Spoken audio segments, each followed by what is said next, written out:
This is a review of the Doom Eternal modded campaign by KAISER, Act 1, on PC, which goes from Hell on Earth to Doom Hunter Base. It's a complete overhaul of the campaign, even including new secrets and enemy types. This video will contain some spoilers, so if you want to know if you should play it, yes, I definitely recommend it.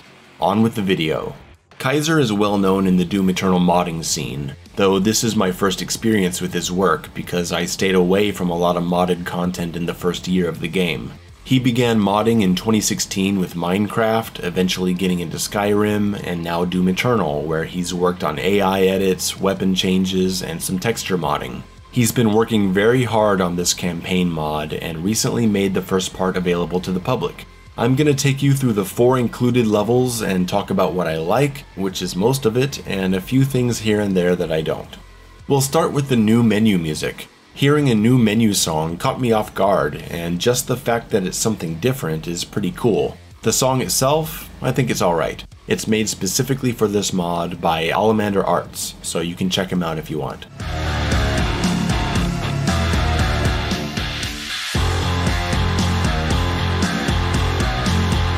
Very cool to have a custom game icon that says KAISER Campaign, and an intro screen tells you what you're getting yourself into. My first playthrough was on Nightmare, but for recording purposes I'll be playing on Hurt Me Plenty. The opening room immediately gives you a Sentinel Crystal and a rune, so grab that air mobility and start moving. I don't know if this is really that smart, but I'm gonna recommend unlocking the upgrade that gives you a blood punch when you pick up extra health. I found myself constantly in need of a blood punch because of the higher number of heavy enemies, so it'll help with that. Dash, Flame Belch, and Blood Punch are all available from the start. Right away we're being shot at by a demonic trooper from Tag 2, and they're more accurate, which is nice. 2 mod bots are given to us, so no need to pick a side in the sticky bombs versus full auto war. They'll be useful in the rooms to come. The opening combat room isn't anything too crazy, but there is a marauder here, and he dies really quickly. Actually, all the heavy and super heavy demons have reduced health values in the first 2 levels, to reduce the strain put on your ammo. This allows KAISER to include more heavy AI in early levels when you don't have many resources or weapons. It's a decision that I understand, and I think it works sometimes, but other times it makes things feel a bit trivial if you're a player who pretty much knows what they're doing. So it's a mixed bag. In Exultia, they have more health, so it starts to feel better. After the cutscene, the heavy cannon is in front of us, and it automatically comes with the Precision Bolt mod. Awesome! We put it to good use taking out a turret and some weak points. I have 6 weapon points already, and you know what I'm gonna do with them. I'm dumping them all into full auto. I'm dying to have enough to start upgrading to salvo extender. This lower optional section that we always skip over actually has another mod bot down there, so if you want to pick up micromissiles too, go for it. The first fight already has Mancubi, Arachnotrons, Hell Knights, and a Doom Hunter. It's a bit of a shock to feel this much pressure so early. A lot of that has to do with your health and armor values. It's so easy to die. In the area where you get the map, Cacodemons appear accompanied by Stone Imps, which really is a brilliant combo. Since you don't have any power weapons and your ammo is low, you want to use sticky bombs on the Cacos, but Stone Imps are running around, so you want to use full auto. That's great. It's like strategy dissonance that messes with your thought process. I would make this section far more intense though. More Cacos, more Stone Imps. This demon combination is so good, but it's so short, you don't get to enjoy the pressure of switching mods a bunch to deal with it. And sadly, encounters like this don't really happen for the rest of Act 1. The first open area has a lot of enemies in it, and we see a tyrant who dies incredibly fast. The chaos of this area is pretty fun to deal with. Just like normal, once enough enemies die, you can progress. There's a cool jump pad here that lets you skip the area and go straight to the top of the platform. This campaign mod is full of neat little skips like that. Pick up the quad damage and barrel through the underground tunnel with ease. The connecting area where you jump to the monkey bar now has a second monkey bar, which I don't really understand because it was already easy to make it across without it. If you're gonna make it even easier, why not just put a portal here to skip the section entirely? Nothing really special happens in the next combat room, some Hell Knights are thrown in, it's fun, and we move outside to get a Spectre Totem Time announcement. It disappears quickly and I didn't even realize what it said, but we've got some invisible enemies to deal with and our first Baron appearance. We also have the new Chain Gunners, or Riot Soldiers, whatever. They are more accurate, a change they desperately needed. Their projectiles are faster, their shield stuns you, and they're a little more resistant to explosive damage. This creates a more interesting strategy for dealing with them. A sticky bomb causes him to falter, and then you attack him when he's exposed. This is such a good change, and actually turns the Chain Gunners into a fun enemy. The tentacles in the tunnel are gone, I don't like that one bit. And here is where I noticed that a Stone Imp goes into Glory Kill with a single precision bolt. Turns out Stone Imps have been changed to take regular damage from all weapons, and that's a change that applies to the entire campaign. I don't like this either. It takes away from how oppressive Stone Imps feel when they appear, and makes them feel just like any old enemy that you'd kill by doing whatever. They were already weak to micromissiles in addition to full auto, they die in a single hammer smash, they're fodder so they can be chainsawed, there are some cool tactics that use microwave beam or remote det falters to stun them so you can get the full auto kill. I don't think this change was a good one. Moving on to the first main battle, it's great. Cyber Makebuy appear, Prowlers are harassing, there's an optional escalation encounter that spawns a carcass right behind you, Whiplashes appear, as do Red Spirits, our first new enemy type. In the Codex, you'll see that it cannot be killed, it just dies when no enemies are left. So this thing hops around buffing enemies the whole fight. Very cool addition. Get the 1-up in the elevator shaft and find the 1-up recovery rune. Support runes don't need to be equipped, and all of them will work at the same time. The crevice area has portals that let you jump between sides, there's another tyrant here. It's a fairly uncomfortable fight with all the harassment going on and your limited arsenal, so the portals are very helpful. And the hammer is feeling really balanced. It's been reworked to require 4 weak point breaks and 4 blood punch kills instead of glory kills, which is another reason why it's a good idea to unlock the health blood punch upgrade early on. More blood punches, more hammers. The final room actually has a surprise fight with revenants and carcasses, a baron, and a bloodmaker. Upon leaving the level, you'll notice you go straight to Exaltia, skipping the hub world, which is awesome. Because while I do like the hub world, and I think it really adds to the experience of the first playthrough, it's not somewhere I ever want to go anymore when I play. But since you're not going there, what do you do with the sentinel batteries that you find throughout the game? Well, I don't have an answer to that. It hasn't been determined yet. We'll see when more parts of the campaign become public. Exaltia starts with turrets in the platforming section, and no major changes to the first parts except for a few more heavy demons. And after the opening combat area, there's a mod bot, but I already have all the mods for these guns. This is the first clue that there are some new secrets to be found. If you retrace your steps, you'll see a weapon back near the beginning. By the first platforming section, there's now a secret plasma rifle. I won't tell you guys all the secrets, many are well hidden, but this early plasma rifle doesn't really throw things off balance. It's just fun to be able to run around with a microwave beam. Here, I found myself very confused. There's a secret button behind a statue that spawns a fight that gives you a weapon point. It spawns a turret, a Spectre Kako, and another turret. I killed them, I looked all around, didn't find anything else, and I failed the encounter. I did it 15 times and could never complete it. I don't know what's going on here, so I skipped it. Aw, that's adorable. The purple goo section introduces Screechers. Wow, that's cruel. Screecher buffs in purple goo? Oh, wait. The purple goo has been disabled, which is something I'm torn on. Because I am pro purple goo in the right context. In exploration, no. But little puddles to be avoided in large combat spaces? Yes. We'll see how this plays out in the long run.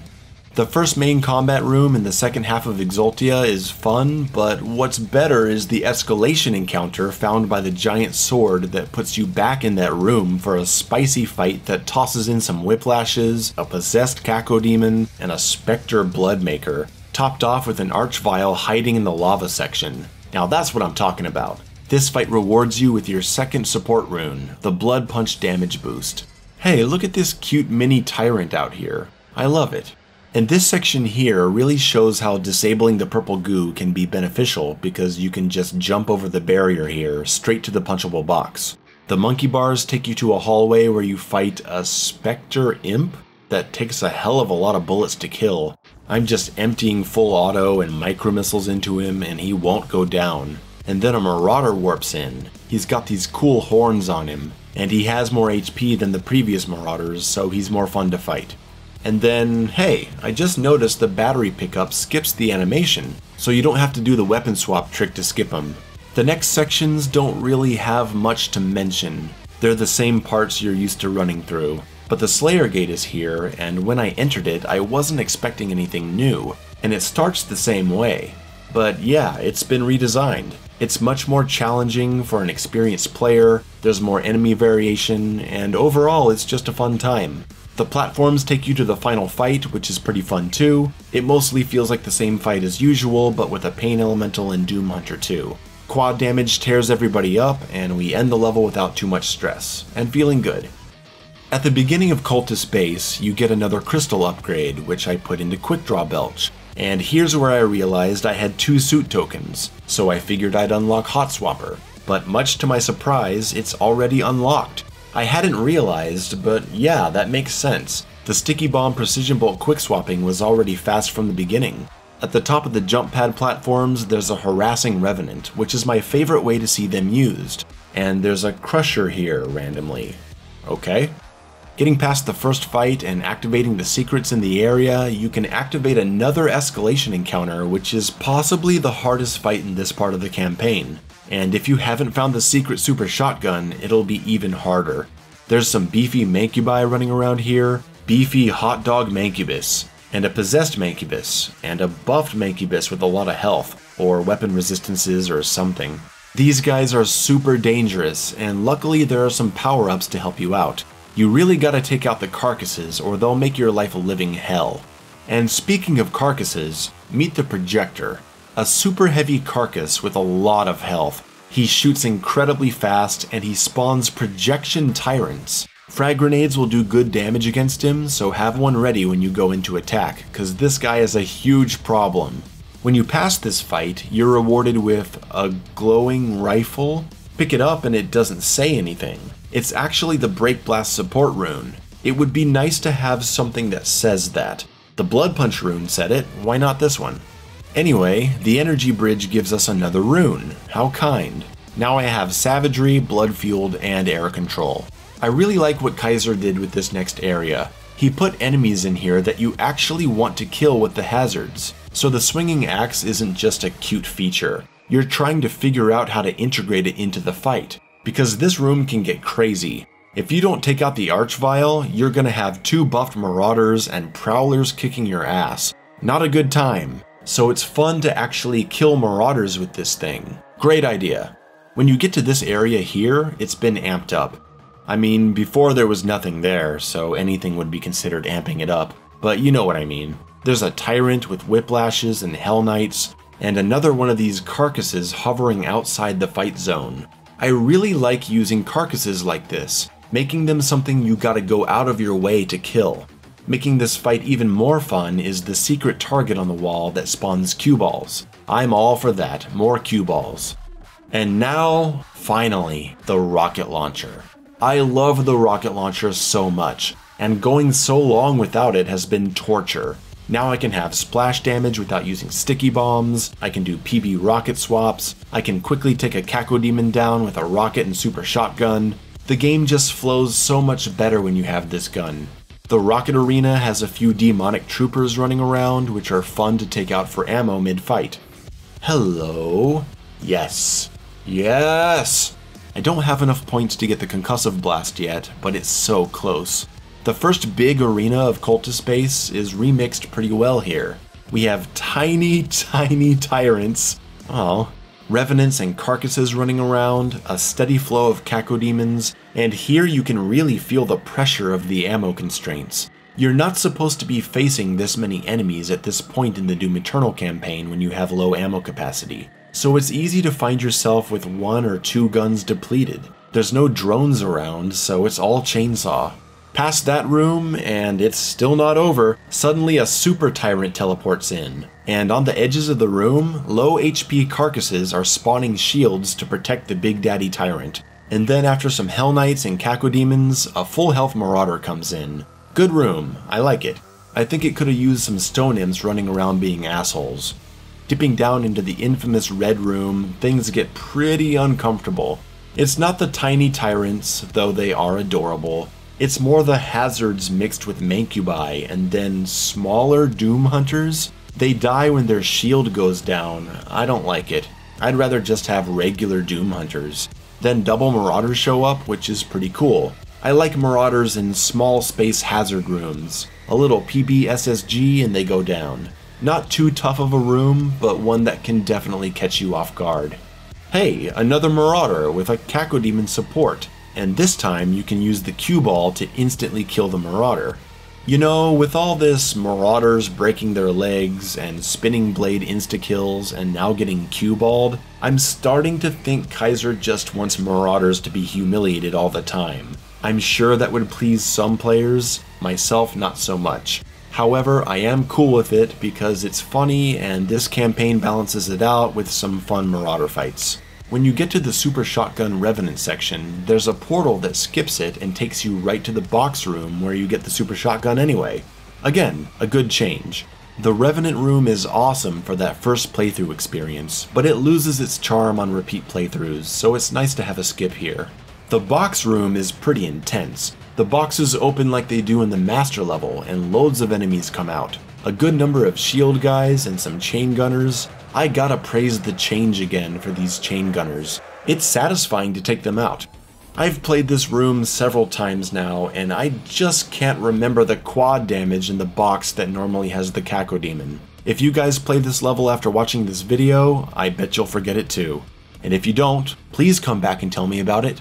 The Chopping Blade Tunnel has buffed mecha zombies and a buffed marauder. Dangerous if you're not ready to maneuver around him and let him get chopped. Bye marauder, sorry.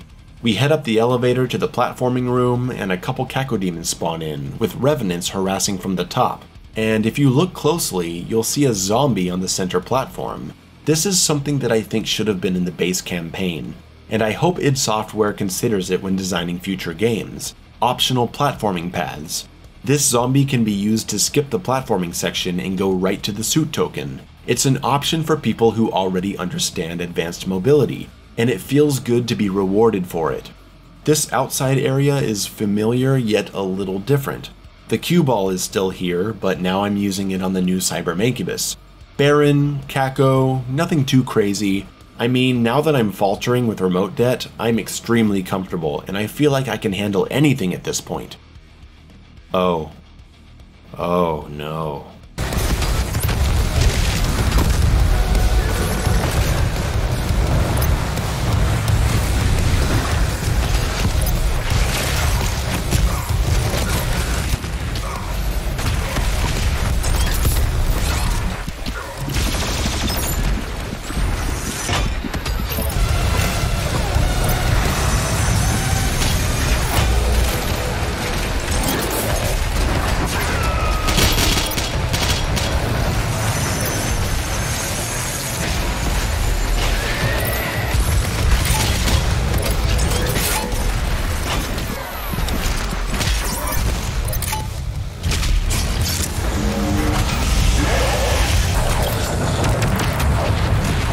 Man, that was an experience. I'm ready to take all this energy into the final arena. Oh shit, 3 marauders, this is gonna be... Oh, well, it is funny. The last arena is kind of a free-for-all. Now that you've got a lot of your tools you're used to having, you can cut loose. A couple of these blue archviles appear, dread knights bouncing around, and another one of those tucked away carcasses. It's a fun room, but I think for a final room, it's a little lacking. Like I said, at this point you're getting pretty leveled up, so I was ready for something a bit more chaotic here. I was ready to take a break here though. This campaign can be exhausting. But something happened in this fight. Something that told me, no, you must go on. Oh my god, I got it, finally. Now we're ready to rock. Onward. The opening arena of Doom Hunter Base is just as fun as it always is, and now the campaign is introducing cursed Prowlers, which is cool now that they were changed to announce their entrance and give you a blood punch when they hit you. Hunting them down is fun, and dealing with being cursed is pretty fun too, and feels a lot more fair. A Doom Hunter and a full HP Marauder show up, there's a good amount of whiplash and Mancubus harassment. It's a good way to start the level. It's interesting, just when I start feeling like I'm missing certain enemies, KAISER has a way of bringing them back. It's been a while since I've seen some tentacles, so bam, here they are. A really weird room with revenant harassment and lots of tentacles bopping you around. So cool. When the base opens up to the outside, the cutscene is thankfully skipped, and there's a meat hook point hovering by the falling platforms. If you don't use it and go to the lower section like normal, a bunch of buffed gargoyles appear. But if you use the meat hook point, you can fly to the top level and skip it. Nice. Then there are these meat hook points that are red, so they're unusable and they go far into this other section, but I can't find how to trigger them. I'm walking around looking everywhere. I asked KAISER about it and he said the trigger was under the catwalk that I came from, so I went back to where I was and looked all around, went down to the section with the buffed gargoyles, and I just couldn't find it. So I don't get it. Maybe I keep overlooking it or something, so forget it, I'm moving on. A Cacodemon spawns to block your platform, which I like, and then the lava room has a cool surprise. It's great to have some turrets appear again that are actually contributing to the fight, and then some revenants show up to support a new demon type, Thrash Knight, a super heavy variant of the Hell Knight. He's weak to Blood Punch and Sentinel Hammer, and he goes into a supercharged state that makes him run at you like a hyper maniac, and the codex says that he causes other enemies to go into this state too. Very cool enemy, I hope he shows up more often. And hey, look at that! Possessed enemies that actually spawn spirits that possess other enemies. It's about time. I feel like we're finally getting all the family back together. This next section is pretty hairy. It starts with another convenient meat hook point to skip the platforms, and we're taking on carcasses and gargoyles and whiplashes, followed by an archvile and a bloodmaker supported by specter pinkies. It's dangerous stuff. I got bopped around here a few times. When we open up to the next outside area, there's an onslaught of enemies. If you're careless, you'll get mauled. I found a neat secret trigger under the door that unlocks the meat hook points, so I got to swing past the platforms. The meat hook points actually help with the next ambush when you open the vent, and 3 Mancubi are across the gap to shower you with projectiles. Next up, we've got a Screecher Hallway and 2 tyrants guarded by their best friends, the Carcasses. Killing them triggers a pair of Hell Knights, who could have Screecher buffs if you aren't careful, with a Bloodmaker who, for me, glitched on the stairs. Hey. What's up, buddy? You okay? You need something? Oh my god! The small rooms that lock you in have been shaken up a bit to include chain gunners, pinkies, a dread knight, demonic troopers, and then there's an encounter that I don't agree with. It's a cool idea that the door opens and you're greeted by a bunch of bad guys, but moving forward triggers a cutscene, so I think this is a bad place to put a fight.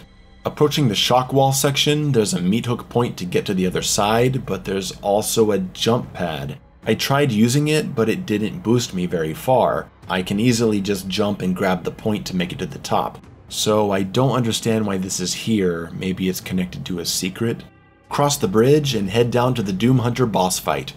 Now, you can continue forward to the boss fight as normal, and it'll be a more challenging version, but if you really want to feel pain, there's an escalation encounter version of the fight that can be triggered by this easy to miss gore nest. We're definitely doing that one. Golden Doom Hunters spitting fire all over the place, buffed demons, red spirit bouncing around, bloodmakers totally ruining your day, prowlers running wild. It's awesome. A bit chaotic, but awesome.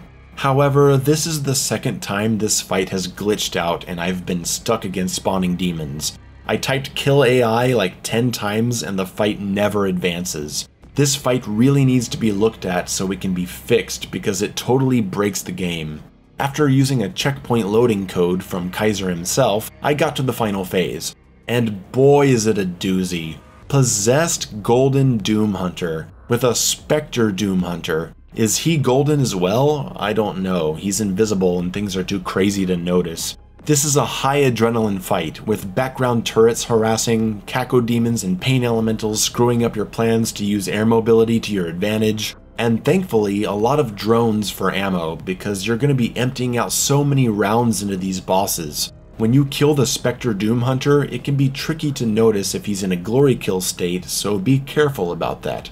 I like to take him out first because the possessed Doom Hunter is bad news, man. He's such a bully. Maybe to the point of not being particularly fun to fight, but the rest of the demons around him keep it interesting enough, especially with cursed Prowlers running around.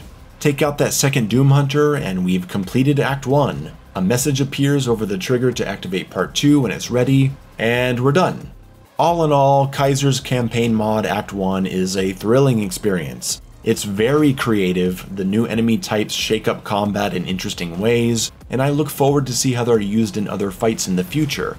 I love all the new secrets, many of which I didn't find. Meat hook points are well implemented, optional escalation encounters offer some brutal fun challenges for the masochists out there, and the standard fights are difficult to the point of being challenging and fun without feeling like you're being trolled by a bunch of unfair crap.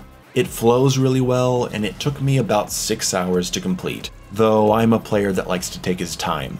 It could use a bit more polish, especially with the issues I had in the last fight, but hey, it's a mod, things like that are gonna happen and can be resolved. KAISER, keep up the good work, and I'm looking forward to Part 2. Thanks for watching.